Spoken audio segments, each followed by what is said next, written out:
दोस्तों, कभी कभी हम जो सुनते और समझते हैं वह पूरी तरह सत्य नहीं होता।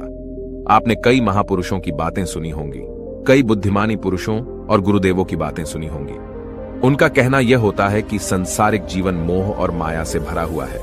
हमारे रिश्ते, हमारा धन, हमारी इच्छाएं, ये सब बस माया जाल है और जीवन का असली लक्ष्य तो मोक्ष है, मुक्ति है। हमें आध्यात्मिक जीवन की ओर बढ़ना चाहिए। जब भी आप उनकी बातें सुनते हैं तो आपके मन में एक प्रश्न उठता है और वह प्रश्न यह है, क्या हमारा संसारिक जीवन जीना व्यर्थ है? क्या हमें केवल आध्यात्मिक जीवन जीना चाहिए? क्या हमें खुद की खोज करनी चाहिए? क्या हमें संसार के सुख का आनंद नहीं लेना चाहिए? जो लोग इस संसारिक जीवन में फंसे हुए हैं, क्या उनका जीवन पूरी तरह से व्यर्थ है?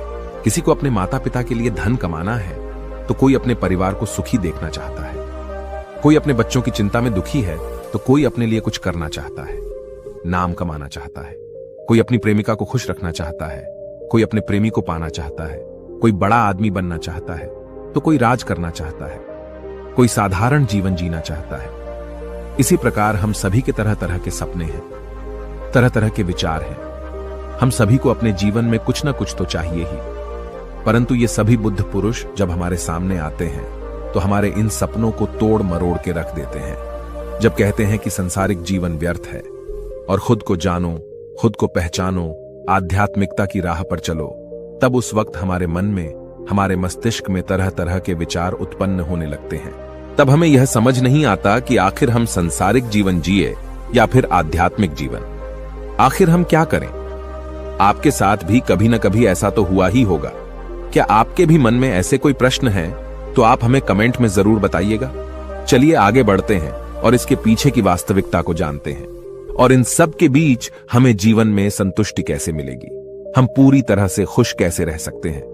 क्या हमें सब कुछ छोड़कर एक बौद्ध भिक्षु की तरह सब कुछ त्याग कर आनंद मिलेगा? हमारे रिश्ते, पैसा कमाने की इच्छाएं, परिवार के साथ संबंध, हमारे दोस्त, क्या ये कुछ मायने नहीं रखते? दोस्तों, वास्तविकता तो यही है कि आप उन बुद्ध पुरुषों की बातों को अच्छी तरह से समझ ही नहीं पा रहे, क्योंकि वो कहना कुछ और चाहते हैं और आप उनकी बातों का मतलब कुछ और ही निकाल रहे हैं। आप उनकी बातों से कुछ और ही समझ रहे हैं। महात्मा बुद्ध खुद ही कहते थे कि उन्हें गरीबी पसंद नहीं है। वे यह कहते थे कि आपको सफलता प्राप्त करने के लिए आर्थिक रूप से सक्षम बनना आवश्यक है। इसका मतलब है कि जब तक आप गरीब हैं और आपके पास आर्थिक साधनों की सामग्री नहीं है, तब तक आप अपने आत्मा की खोज में आगे नहीं बढ़ सकते। और ठीक उसी के विपरीत संपन्नता और अमीर होना भी आपके आध्यात्मिक मार्ग की बाधा बन जाती है। कई महापुरुषों ने, कई बौद्ध पुरुषों ने अपनी बातें बहुत ही सीधी और सरल भाषा में कही है, लेकिन हम सभी उन बातों का अर्थ कुछ और ही निकाल बैठते हैं। हम सभी उनकी बातों को समझ नहीं पाते, क्योंकि उनकी बातें रोजमर्रा की जिंदगी से बिल्कुल अलग होती है। वे लोग कहना तो कुछ और चाहते हैं, लेकिन हम में से ज्यादातर लोग उनकी बातों का मतलब कुछ और ही निकाल लेते हैं और उसे अपने जीवन में उतारकर हम अपना पूरा जीवन पूरी तरह से बर्बाद कर लेते हैं। चलिए इसे कहानी के माध्यम से समझते हैं। एक बार की बात है, महात्मा बुद्ध नगर वासियों को उपदेश दे रहे थे। महात्मा बुद्ध कह रहे थे कि संसार के माया जाल में मत फंसो, संसार से ऊपर उठो। संसार से ऊपर उठकर ही तुम संसार को जी सकते हो। संसार में जो फंस गया, जिसने अपनी बुद्धि का इस्तेमाल नहीं किया, वो व्यक्ति जो समय पर अच्छे कर्म नहीं करता और बुरे कामों में जुट जाता है, वह आने वाले समय में बड़े दुखों का सामना कर सकता है, क्योंकि उसके बुरे कर्म ही उसके दुखों का कारण बनेंगे। इसलिए आप सभी इस संसार की मोह माया अर्थात इच्छा, लालच, क्रोध इत्यादि को ध्यानपूर्वक देखते हुए अपने कर्म करें।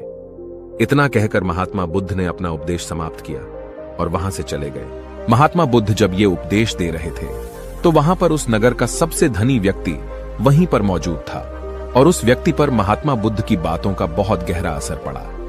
उसका मन अब संसारी जीवन में नहीं लगता था, वह संसारी जीवन से हटने लगा था। अब उसे अपना सब कुछ किया हुआ व्यर्थ नजर आने लगा था। देखते ही देखते कुछ ही सालों में उसका सारा व्यापार चौपट होने लगा था।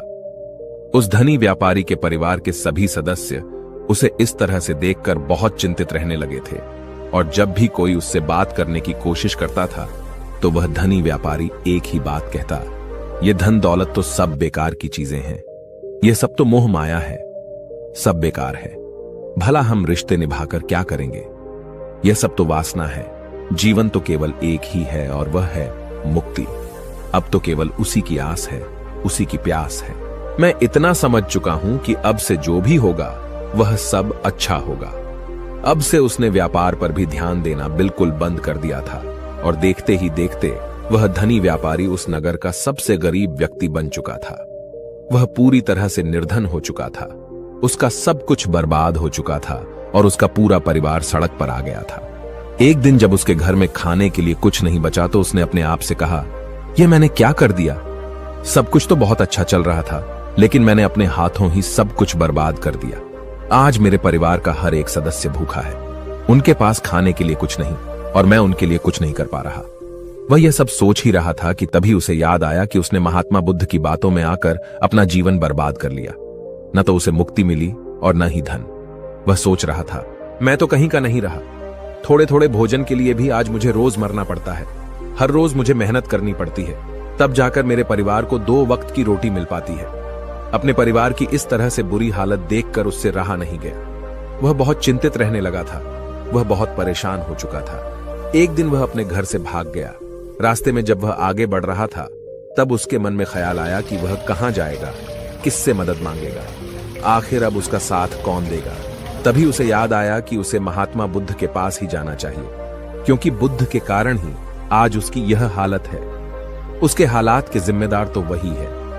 मैं तो सीधा सीधा अपने मार्ग पर जा रहा था, लगातार अपने व्यापार में उन्नति कर रहा था। लेकिन जब से मैंने उनकी बातें सुनी तब से मेरा मन विचलित हो गया। मुझे समझ नहीं आया कि मैं जो जीवन जी रहा हूं क्या वह सत्य है, या फिर जो वह जीवन जी रहे वह सत्य है। उनकी चिकनी चुपड़ी बातों में आकर मैंने अपना सब कुछ बर्बाद कर दिया। मेरे हालात के जिम्मेदार तो वही हैं, इसलिए मुझे उनके पास ही जाना चाहिए।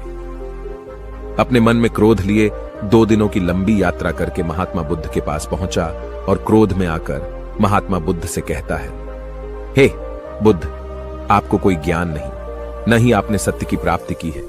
आप तो केवल भोले भाले लोगों को फंसाना जानते हैं। अपनी चिकनी छुपड़ी बातों में उन्हें बहलाना जानते हैं।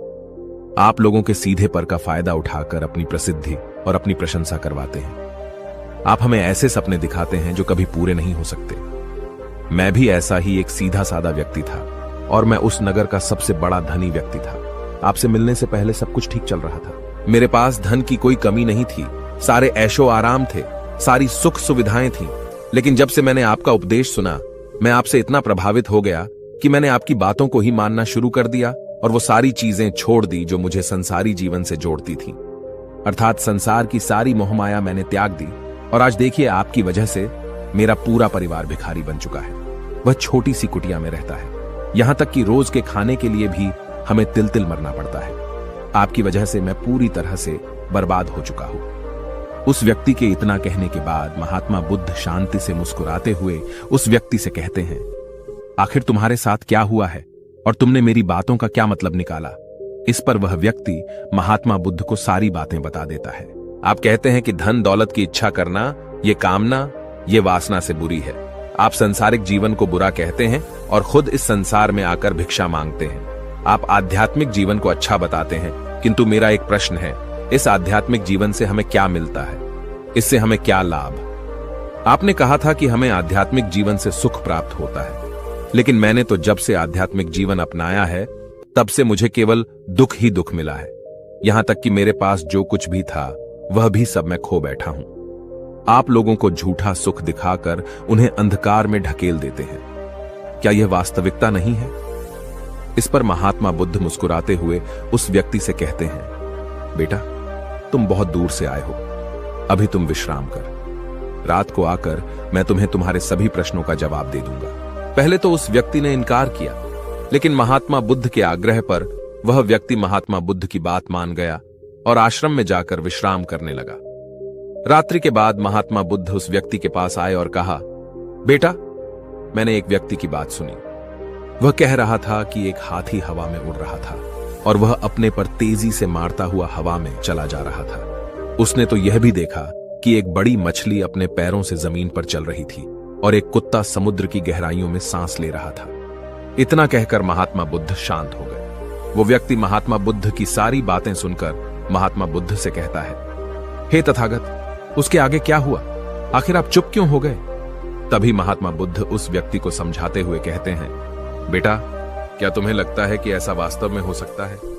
इस पर व्यक्ति जवाब देते हुए कहता है, बुद्ध, अगर आप कह रहे हैं तो यह अवश्य ही सच होगा, क्योंकि आप इतने बड़े ज्ञानी हैं। आपने सत्य की प्राप्ति की है, तो आपके मुख से निकला हुआ हर एक शब्द तो सत्य ही होगा। तभी महात्मा बुद्ध मुस्कुराते हुए उस व्यक्ति से कहते हैं, बेटा, क्या तुमने कभी पहले ऐसा कभी होते हुए देखा है? क्या तुमने कभी किसी हाथी को देखा है जो पर के साथ हवा में तेजी से उड़ता जा रहा हो? इसके जवाब में वह व्यक्ति कहता है, तथागत, मैंने तो कभी नहीं देखा। तभी महात्मा बुद्ध कहते हैं, तुमने मुझसे प्रश्न क्यों नहीं किया कि आखिर वह हाथी आकाश में कैसे उड़ सकता है? इसके जवाब में व्यक्ति कहता है, हे तथागत, आपके मुख से सुनकर मुझे ऐसा लगा कि मानो वह सत्य हो, और आप कह रहे हैं तो यह सत्य ही होगा, इसलिए मैंने आपसे एक भी बार प्रश्न नहीं किया। तभी महात्मा बुद्ध उस व्यक्ति को समझाते हुए कहते थे, कभी किसी की बातों पर मत जाना, बल्कि खुद विचार करो। स्वयं सोचो कि उस बात में कितनी सच्चाई है। जो व्यक्ति कह रहा है, क्या वह सच है? आखिर वह कहना क्या चाहता है? हो सकता है कि वह कुछ और कहना चाहता हो और तुम उसका अर्थ कुछ और ही निकाल रहे हो। कम से कम तुम्हें एक बार प्रश्न करके यह समझना तो चाहिए कि आखिर वह कहना क्या चाहता है। अगर तुम मुझसे पूछते कि आखिर वह हाथी हवा में कैसे उड़ सकता है, तो इसका जवाब मैं तुम्हें अवश्य देता। मैं तुम्हें ऐसा बताता कि एक छोटा सा बच्चा अपने खिलौनों के साथ खेल रहा है। वह हाथी को हवा में उड़ा रहा है और कुत्ते को पानी में डूबा रहा है, और रही बात मछली की, तो वह उसे जमीन पर चला रहा है। क्या ऐसा संभव नहीं हो सकता? इसके जवाब में व्यक्ति कहता है, हाँ, बिल्कुल ऐसा हो सकता है कि महात्मा बुद्ध उस व्यक्ति को कहते हैं, इसी प्रकार मैं कभी किसी को निर्धन या गरीब होने के लिए नहीं कहता। निर्धनता या गरीबी तुम्हारे विकास में बाधक बन जाती है, जिससे तुम और कुछ नहीं सोच पाते, न ही कुछ समझ पाते हो। इन भिक्षुओं को देखो, जब इन्हें भोजन की आवश्यकता होती है तो ये भिक्षा मांगने के लिए निकल पड़ते हैं, लेकिन यह भिक्षा कहां से आती है? इसके जवाब में व्यक्ति कहता है, हे तथागत, हर कोई रोज मेहनत करता है ताकि उसके परिवार का पालन पोषण हो सके, और जो वह मेहनत करता है उसके बदले में उसे कुछ पैसे मिलते हैं। उन पैसों से भोजन खरीदता है, और वही भोजन वह आपको भी सौंपता है, और वहीं से भिक्षा आती है। तभी महात्मा बुद्ध उस व्यक्ति से एक और प्रश्न करते हैं, बेटा, यह बात तो सत्य है, लेकिन तुम क्या मुझे यह बता सकते हो कि आखिर यह धन कहां से आता है? इसका जवाब देते हुए व्यक्ति कहता है, हे तथागत, धन तो सभी लोग अर्जित करते हैं, सभी कमाते हैं। तभी महात्मा बुद्ध इस व्यक्ति को समझाते हुए कहते हैं, ठीक इसी प्रकार दुनिया में यदि हर कोई भिक्षा मांगने लग जाए तो आखिर भोजन कहां से आएगा? अनाज कौन उगाएगा? व्यापार कौन करेगा? और लोगों की रक्षा के लिए धन कहां से इकट्ठा होगा? लोगों की जरूरतें कैसे पूरी होगी? यह सुनकर व्यक्ति थोड़ा सा अचरज में पड़ गया और महात्मा बुद्ध से कहता है, किंतु हे तथागत, आप ही तो कहते हैं कि मनुष्य की इच्छा, कामना और वासना, लालच और क्रोध, ये सभी मनुष्य के विकार हैं और हमें इनसे दूर रहना चाहिए, तभी वह आत्मज्ञानी कहलाता है। तभी महात्मा बुद्ध कहते हैं, बेटा, मैं तो अभी भी यही कह रहा हूं कि मनुष्य को इन सब चीजों से दूर रहना चाहिए।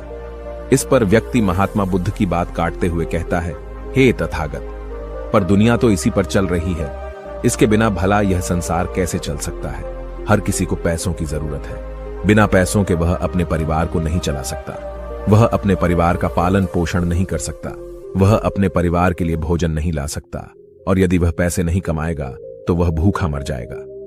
तभी महात्मा बुद्ध कहते हैं, बेटा, यह संसार इन चीजों से नहीं चल रहा, इन चीजों से बिगड़ रहा है। इस पर व्यक्ति कहता है, हे तथागत, आखिर आप क्या कहना चाहते हैं? मैं आपकी बात समझ नहीं पा रहा। संसार में इच्छा, कामना, वासना और क्रोध ही तो है, और जब हम इनका त्याग कर देते हैं तब हम आध्यात्म के मार्ग की ओर आगे बढ़ते हैं, अर्थात मुक्ति के मार्ग पर, यानी कि हम सन्यासी के मार्ग पर चलते हैं। इस पर महात्मा बुद्ध जवाब देते हुए कहते हैं, बेटा, तुमने जो कुछ कहा वह भी एक बहुत बड़ा सत्य है। इच्छा, कामना, वासना और क्रोध, ऐसे ही बुरी भावनाओं को छोड़ देने से हम संसार छोड़कर सन्यासी हो जाते हैं, और इन्हीं सभी चीजों को छोड़कर भी हम संसार में जी सकते हैं, धन कमा सकते हैं, मान, पद, प्रतिष्ठा और सम्मान कमा सकते हैं, क्योंकि हम सब अपना कर्म ही तो कर रहे हैं। एक किसान खेती करता है, पर वह अपनी खेती बिना बुरी भावनाओं के भी कर सकता है। एक व्यापारी व्यापार करता है, और इस व्यापार में चीजों को यहां से वहां पहुंचाना होता है, और वह व्यापारी इन चीजों को बिना बुरी भावना के कर सकता है। ठीक उसी प्रकार एक राजा भी अपनी प्रजा की रक्षा करता है, और वह भी अपने कर्म बिना किसी बुरी भावना के कर सकता है। और एक भिक्षु इन सभी लोगों को सही प्रकार और सही कार्य करने के लिए मार्गदर्शन करते हैं, जो उस भिक्षु का कर्म है, जो उसका कार्य है। और जो व्यक्ति जागृत होकर अपने कर्मों का सही पालन करता है, वास्तविकता में वही सन्यासी है, वही भिक्षु है। क्योंकि हम जो भी कर्म कर रहे हैं वह हमारा इस संसार में रहने के लिए, जीवित होने के लिए, जीवन जीने के लिए केवल एक माध्यम मात्र ही है। उसे छोड़कर हम कुछ भी नहीं पा सकते। और हमारे सभी कर्म करते हुए हमारा मुख्य उद्देश्य जागृत होना है, खुद को पहचानना है, खुद को जानना है। एक बार यदि हमारे भीतर ज्ञान का उदय हो गया, तब हम चाहे जो भी करें, वह फिर संसारी हो या सन्यासी, सब एक ही होते हैं। इस पर व्यक्ति महात्मा बुद्ध से कहता है, हे बुद्ध, किंतु मैंने तो देखा है कि आप अपने संघ में उन लोगों को भी शामिल कर लेते हैं जो लोग अपने परिवार को छोड़कर आए, अपने माता पिता को छोड़कर आए हैं, अपने बीवी बच्चों को छोड़कर आए हैं। क्या आप उनसे कभी यह कहते हैं कि जाकर अपनी जिम्मेदारियां पूरी करो? जाओ, अपनी जिम्मेदारियां संभालो और धन कमाओ, और वहीं पर रहकर तुम आत्मज्ञान प्राप्त करो। उस व्यक्ति के प्रश्न का जवाब देते हुए महात्मा बुद्ध कहते हैं, भक्ति, क्या तुम शांति को हवा में उड़ा सकते हो? इसके जवाब में वह व्यक्ति कहता है, नहीं, मैं नहीं उड़ा सकता। तभी महात्मा बुद्ध कहते हैं, केवल एक बच्चा ही हाथी को हवा में उड़ा सकता है। ठीक उसी प्रकार जिस व्यक्ति को जो बनना है वह बनकर ही रहेगा। जैसे किसी व्यक्ति को राजा बनना है तो वह राजा बनेगा, किसी व्यक्ति को व्यापारी बनना है तो वह व्यापारी बनेगा। ठीक इसी प्रकार यदि किसी व्यक्ति को आत्मज्ञान की प्राप्ति करनी है तो उसे सब कुछ तो त्यागना ही होगा। आगे महात्मा बुद्ध उस व्यक्ति से कहते हैं, बेटा, क्या तुम सब कुछ छोड़कर आत्मज्ञान के मार्ग पर आगे बढ़ते, या फिर तुम यह सोच रहे थे कि इस रास्ते पर चलकर जीवन आसान हो जाएगा, जो होगा सब अच्छा होगा, सब कुछ अपने आप ही मिलने लगेगा, मुझे तो कुछ करने की आवश्यकता ही नहीं पड़ेगी, सारे दुख दर्द सब कुछ समाप्त हो जाएगा और जीवन में चमत्कार होने लगेगा और अंत में मुक्ति भी मिल जाएगी। महात्मा बुद्ध की यह बात सुनकर उस व्यक्ति को अपनी गलती का एहसास हो गया। पदोन्नति महात्मा बुद्ध के चरणों में गिर पड़ा और कहने लगा, हे तथागत, आप सत्य कहते हैं। मैंने तो कुछ ऐसा ही सोचा था, क्योंकि मेरा व्यापार सही नहीं चल रहा था, तो मुझे लगा कि सब कुछ छोड़कर सब मिल जाएगा, मुझे कुछ करने की आवश्यकता ही नहीं पड़ेगी और मेरे सारे दुख दर्द हमेशा हमेशा के लिए खत्म हो जाएंगे और मैं आत्मज्ञान भी प्राप्त कर पाऊंगा। तभी महात्मा बुद्ध उस व्यक्ति से कहते हैं, बेटा, भिक्षु हो जाना कोई आसान बात नहीं है, इसके लिए सब कुछ त्यागना पड़ता है। एक एक चीज जिसे तुम बहुत प्रेम करते हो, वह सारी चीजें तुमसे एक एक करके दूर हो जाती हैं। तो क्या तुम भिक्षु बनने के लिए तैयार हो?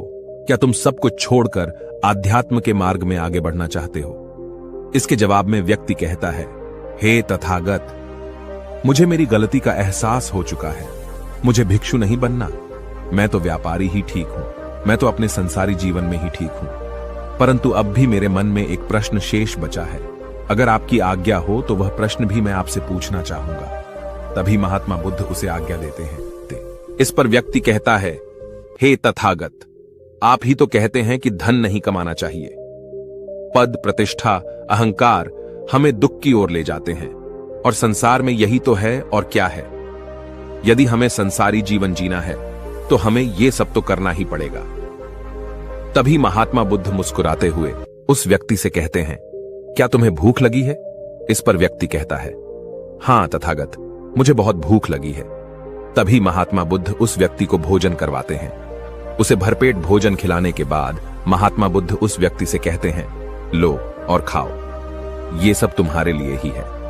इसके जवाब में वह व्यक्ति कहता है, तथागत, मैं पहले ही बहुत ज्यादा खा चुका हूं, अब मुझसे और नहीं खाया जाएगा, मेरे पेट में अब थोड़ी भी जगह नहीं रह गई है। यदि मैंने और अधिक खाया तो मेरा पेट दर्द करने लग जाएगा और फिर मुझे तरह तरह की परेशानियां होने लगेंगी, मैं परेशान हो जाऊंगा।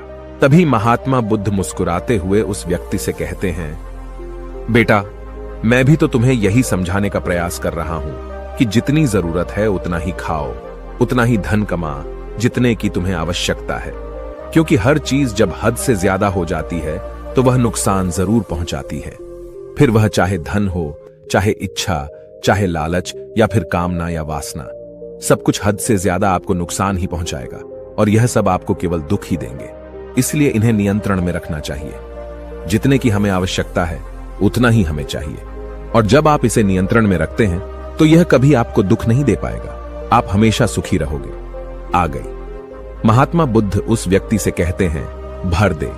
धन कमाना आवश्यक है, क्योंकि धन की कमी नहीं होनी चाहिए, भोजन की कमी नहीं होनी चाहिए, किसी भी कार्य को करने के लिए मन में इच्छा की कमी नहीं होनी चाहिए। लेकिन उसी के साथ में यह भी ध्यान रखना है कि इच्छा अत्यधिक भी नहीं होनी चाहिए। और मैं तुम्हें यही समझाने का प्रयास कर रहा हूं। मैं तुम्हें यही ज्ञान देने का प्रयास कर रहा हूं कि मध्य में रहो, न कम न ज्यादा। इसलिए जाओ और धन कमा व्यापार करो। अपने कर्म से न केवल अपना बल्कि दूसरों का भला भी करो। जब तुम अपने किए के सांसारिक कार्यों से लोगों का भला करते हो, तब तुम में और किसी सन्यासी अर्थात किसी भिक्षु में कोई अंतर नहीं रह जाता। बस सभी के मार्ग अलग होते हैं, लेकिन मंजिल एक ही होती है और तुम कभी मार्ग से भटक न जाओ। इसलिए ऐसे लोगों की संगत में रहना जो तुम्हें आत्मज्ञान के सीधे मार्ग पर ले चले, जो सांसारिक जीवन से हटकर नए जीवन में प्रवेश करवाएं, क्योंकि वे लोग बुराइयों से लड़ने में तुम्हारी मदद करेंगे। तुम्हें ताकत मिलेगी और तुम लगातार बिना विचलित हुए आध्यात्म के मार्ग पर लगातार आगे बढ़ते चले जाओगे। इतना कहकर महात्मा बुद्ध शांत हो गए। वह व्यक्ति महात्मा बुद्ध को प्रणाम करके कहता है, हे तथागत, आपकी शिक्षाएं तो बिल्कुल अलग हैं। आप जो कहते हैं उसके पीछे का अर्थ कुछ अलग ही होता है, बहुत सीधा और सरल, लेकिन हम उसे समझ नहीं पाते। आपके पास चमत्कार का आश्वासन नहीं है, पर आपके पास वह मार्ग है जिस मार्ग पर चलकर मैं अवश्य ही अध्यात्म को प्राप्त कर सकता हूं, जिससे मेरा और लोगों का सभी का भला होगा। हे तथागत, यह मेरी ही गलती थी कि मैंने आपकी बातों का गलत मतलब निकाला और एक व्यापारी होकर भी मैंने अपने कर्म को छोड़ दिया और यह सोचने लगा कि अब अपने आप ही सब कुछ होगा, सब कुछ अच्छा ही होगा। लेकिन यह सत्य है कि अपने आप कुछ नहीं होता। जब हम हाथ पैर चलाएंगे, काम करेंगे, कर्म करेंगे, तभी हमें फल मिलेगा। जब हम हाथ पैर मारना छोड़ देते हैं तो नदी का बहाव हमें अपने साथ बहाकर ले चला जाता है और तब हमारे हाथों में कुछ नहीं रह जाता, और यही मेरे साथ भी हुआ है। हे तथागत, आज से मैं आपको वचन देता हूं कि मैं अपना कर्म पूरी ईमानदारी के साथ करूंगा। आपके दिए हुए मार्ग पर मैं पूरी ईमानदारी से चलूंगा। मैं आपको वचन देता हूं कि मैं एक अच्छा व्यापारी और एक अच्छा इंसान बनकर रहूंगा। मैं आत्मज्ञान के मार्ग पर अपने कर्म करते हुए आगे बढ़ता रहूंगा।